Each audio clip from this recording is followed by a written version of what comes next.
Avec les vidéos et les séries, il est très difficile d'aller étudier. Dans la vidéo d'aujourd'hui, nous allons parler des différentes méthodes qui vont vous permettre d'étudier quand vous ne le sentez tout simplement pas. Il est clair que les motivations et les inspirations ne marchent souvent pas, car ces derniers doivent être toujours suivis par de l'action, ce qui est bien sûr très difficile.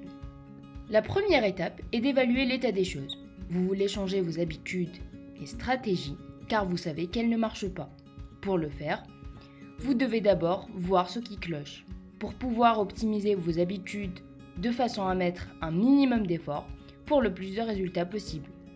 Faites chaque jour un bilan en le notant sur un journal ou sur votre téléphone. La seconde étape est d'utiliser le pouvoir de la langue. Par exemple, lorsque vous vous dites « je ne veux pas étudier », répondez à voix haute « et alors ?»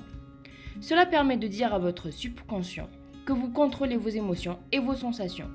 De plus, utilisez le mot « et » au lieu de « mais », car lorsque vous utilisez le mot « mais », vous dominez les options d'action possibles. La troisième et dernière étape est de faire une tâche à la fois. Prenez par exemple une grande tâche qui vous effraie et essayez de la décomposer en plusieurs petites tâches plus faciles à accomplir.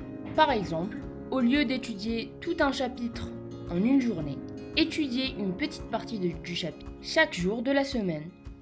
Vous pouvez aussi utiliser la méthode du Pomodoro, comme ceci par exemple.